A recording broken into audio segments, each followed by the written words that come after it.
Beloved students, welcome to CBKYS। Ratio analysis का नाम सुनते ही बहुत सारे स्टूडेंट्स के दिमाग में आ जाता है कि अच्छा रेशियो एनालिसिस जो चैप्टर है उसमें कुछ रेशियो दिए रहेंगे जिसका फॉर्मूला पुट कर हम लोगों को कैलकुलेशन करके अपना आंसर देना पड़ेगा। लेकिन कभी कभी सम्स में सिर्फ एक लाइन दिया होता है और हम लोगों को बहुत सारे रेशियो निकालने पड़ते हैं। मतलब अलग अलग रेशियो का नाम नहीं देकर वो सिर्फ एक लाइन बोलेगा और आपको बहुत सारे रेशियो फाइंड आउट करने पड़ेंगे। जैसे अगर हम एग्जांपल के लिए बोले तो सम्स में अगर मेंशन कर दिया कि फाइंड आउट लिक्विडिटी रेशियो, तो आपको current ratio, acid test ratio, cash interval ratio, super quick ratio, ये सारे रेशियो फाइंड आउट करने पड़ेंगे। वर्किंग कैपिटल रेशियो, ये सारे रेशियो फाइंड आउट करने पड़ेंगे क्योंकि लिक्विडिटी रेशियो के अंदर ये सारे टर्म यूज़ किए जाते हैं। अगर मान लीजिए सम्स में आपसे बोल दिया कि find out the solvency ratio, तो सॉल्वेंसी रेशियो फाइंड आउट करने के लिए अगर बोला गया है तो हम लोगों को owners equity to total equity ratio, डेब्ट equity ratio, proprietary ratio, capital gearing ratio, ये सारे रेशियो फाइंड आउट करने पड़ते हैं क्योंकि ये सारे रेशियो कैपिटल स्ट्रक्चर और लीवरेज रेशियो और इंसॉल्वेंसी रेशियो के नाम से जाने जाते हैं।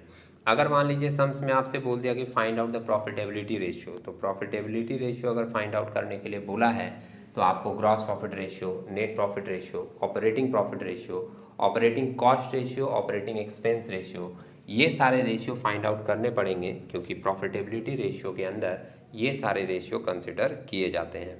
अगर मान लीजिए आपसे पूछा गया कि find out the turnover ratio, तो आपको capital turnover ratio, fixed assets turnover ratio, working capital turnover ratio, inventory turnover ratio, raw material turnover ratio, receivable turnover ratio, payable turnover ratio, average collection period, average payment period, operating cycle, ये सारे ratio find out करने पड़ेंगे क्योंकि ये सारे ratio turnover ratio के अंदर consider किए जाते हैं। तो इसी तरीके का अभी हम लोग एक सम्स देखेंगे। ये सम्स आपके ईयर में आया हुआ भी है। इस कैलकुलेशन को देखने के बाद आपको ये समझ आ जाएगा कि अगर कोई एक टर्म बोलकर भी रेशियो पूछता है तो उसके अंदर जितने भी रेशियो आते हैं वो सारे के सारे हम लोगों को फाइंड आउट करने पड़ते हैं जितनी की इंफॉर्मेशन सम्स में दी गई है। ये सम्स हम लोग पहले पढ़ लें, फिर उसके बाद कैलकुलेशन में आएंगे। ये सम्स आपके एग्ज़ाम ऑनर्स 2007 में आया हुआ क्वेश्चन है, देख रहे हैं आप लोग, यहाँ पर मेंशन किया हुआ भी है। क्वेश्चन में बोल रहा है from the following available data calculate additional ratio required to be show in modern approach to financial statement analysis to test profitability only. तो ये जो वर्ड बोला है ना, टू टेस्ट प्रॉफिटेबिलिटी ओनली, मतलब इस कंपनी के फिनेंशियल स्टेटमेंट एनालिसिस में प्रॉफिटेबिलिटी को टेस्ट करने के लिए जिन जिन चीज़ों की ज़रूरत पड़ेगी, जिन जिन रेशियो की ज़रूरत पड़ेगी, वो सारे रेशियो आपको इसके अंदर फाइंड आउट करके बताने हैं। इन्फॉर्मेशन क्या दिया है डेटा में? नेट रेवेन्यू फ्रॉम ऑपरेशन, जिसको हम लोग सिंपल सेंस में सेल्स के नाम से जानते हैं, 3,80,000 दिया है। ग्रॉस मार्जिन दिया है आपका 1,14,000। ग्रॉस मार्जिन का मतलब होता है ग्रॉस प्रॉफिट। तो अगर ग्रॉस प्रॉफिट रेशियो निकालना हुआ तो आप सिंपली निकाल लोगे gross margin divided by net revenue into 100 करके। इसके बाद मेंशन किया एडमिनिस्ट्रेशन एक्सपेंसेस 11,000 का और सेलिंग एंड डिस्ट्रीब्यूशन एक्सपेंसेस 8,000 की। तो हम लोगों को सारा कॉस्ट रेशियो और प्रॉफिट रेशियो निकालने के लिए कुछ वर्किंग में कैलकुलेशन भी करने पड़ेंगे, वो हम लोग पहले देख लेते हैं।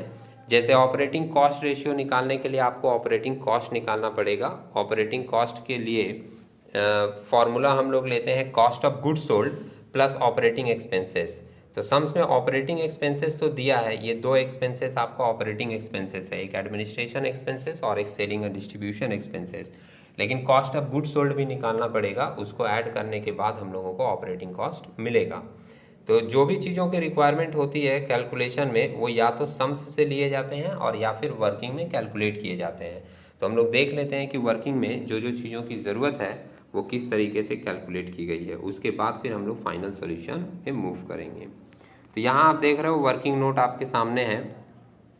स्टार्टिंग का पॉइंट नंबर 1 क्या निकाला है? पहले net revenue from operation sums में दिया हुआ है 3,80,000। इसमें से ग्रॉस मार्जिन मतलब ग्रॉस प्रॉफिट माइनस कर दिया 1,14,000, तो ये आपको मिल गया cost of revenue from operation 2,66,000, जिसको हम लोग बेसिक में क्या जानते थे, कॉस्ट ऑफ गुड्स सोल्ड के नाम से। 2,66,000 ये मिल गया और इसमें अदर ऑपरेटिंग एक्सपेंसेस ऐड कर दिया है। आप देख रहे हैं यहाँ पे एडमिनिस्ट्रेशन एक्सपेंसेस सम्स में दिया हुआ था 11,000 and selling and distribution expenses दिया हुआ था 8,000, ये ऐड कर दिया 19,000 का, तो आपको टोटल मिल गया 2,85,000। ये हो गया आपका ऑपरेटिंग कॉस्ट। अब ऑपरेटिंग कॉस्ट रेशियो अगर निकालना हुआ तो हम लोग फॉर्मूला लेंगे operating cost divided by net revenue from operation into 100, मिल जाएगा अपने को। नेक्स्ट एक और वर्किंग यहाँ पर दिया है जिसमें net revenue from operation sums में दिया हुआ था 3,80,000, उसमें से ऑपरेटिंग कॉस्ट माइनस कर दिया गया, जो अभी हम लोग फाइंड आउट किए यहाँ पर 2,85,000। ये माइनस करके ऑपरेटिंग प्रॉफिट मिल जाता है जो कि आपका है 95,000। तो जब ऑपरेटिंग प्रॉफिट रेशियो निकालना होगा तो हम लोग फॉर्मूला लेंगे operating profit divided by net revenue from operation into 100, अपने को ऑपरेटिंग प्रॉफिट रेशियो मिल जाएगा। ग्रॉस प्रॉफिट सम्स में दी हुई थी, एक थर्ड वर्किंग किया है, ग्रॉस प्रॉफिट है 1,14,000 का, इसमें से लेस करते हैं इनडायरेक्ट एक्सपेंसेस जो कि है आपका एडमिनिस्ट्रेशन एक्सपेंसेस और सेलिंग एंड डिस्ट्रीब्यूशन एक्सपेंसेस 11,000 और 8,000, 19,000 का ये एक्सपेंस माइनस करने के बाद अपने को मिल जाता है नेट प्रॉफिट। ये बेसिकली आप लोग 11-12 से ही पढ़ कर आए हैं कि ग्रॉस प्रॉफिट में से हम लोग जितने भी इनडायरेक्ट एक्सपेंस है वो सारे माइनस करते हैं तो अपने को मिल जाता है नेट प्रॉफिट। तो नेट प्रॉफिट इसलिए निकाला गया क्योंकि प्रॉफिटेबिलिटी रेशियो में नेट प्रॉफिट रेशियो भी निकालना पड़ेगा, जिसके लिए हम लोग फॉर्मूला ले लेंगे net profit divided by net revenue from operation into 100।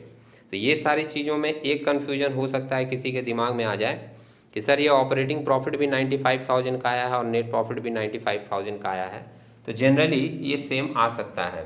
अगर मान लीजिए सम्स में कोई अदर इनकम जो नॉन ऑपरेटिंग इनकम होते हैं तो फिर ये दोनों फिगर आपका चेंज हो जाता है, क्योंकि ऑपरेटिंग प्रॉफिट में हम लोग सिर्फ वही सारे आइटम को कंसिडर करते हैं जो बिजनेस के ऑपरेशन में आता है, जो बिजनेस के रियल ऑपरेशन से आता है। अदर इनकम अदर एक्सपेंसेस को हम लोग ऑपरेटिंग प्रॉफिट में कंसिडर नहीं करते, जबकि नेट प्रॉफिट निकालने के समय हम लोग बिजनेस के अदर इनकम को भी कंसिडर कर लेते हैं।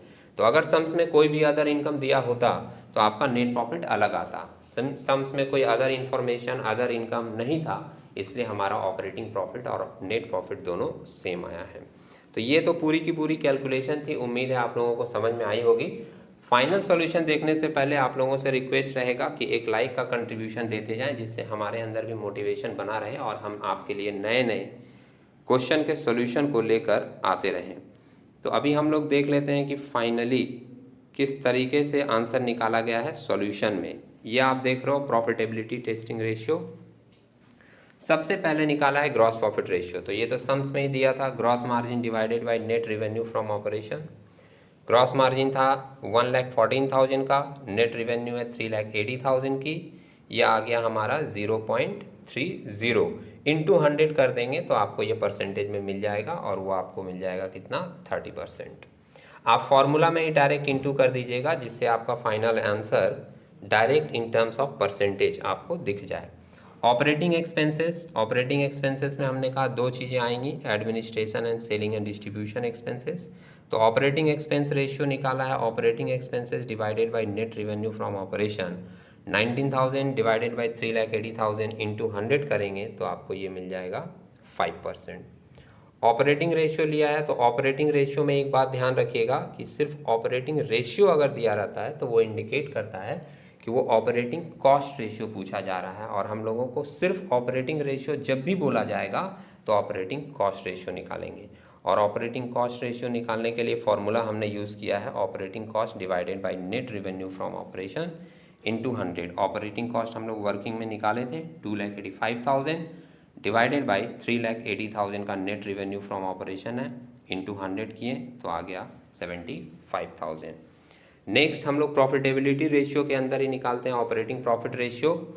इसके लिए वर्किंग में हम लोग निकाले हैं ऑपरेटिंग प्रॉफिट हमारा कितना आया 95,000। तो ले लिए formula operating profit divided by net revenue from operation into 100, 95,000 divided by 3,80,000 into 100 किए तो अपने को वैल्यू मिल गया 25%।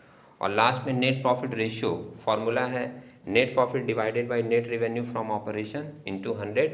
नेट प्रॉफिट भी हमारा ऑपरेटिंग प्रॉफिट के जितना ही आया था, 95,000 डिवाइडेड बाय 3,80,000 इंटू 100 किए तो इसका भी फाइनल रिजल्ट आ रहा है 25,000। तो उम्मीद है आप लोगों को ये कैलकुलेशन समझ में आई होगी और थोड़ा बहुत आप लोगों को ज़रूर इसमें से सीखने को मिला होगा। तो इसी तरह के कुछ और भी इंफॉर्मेटिव वीडियो के साथ हम लोग नेक्स्ट सम्स में मिलेंगे। तब तक के लिए टेक केयर।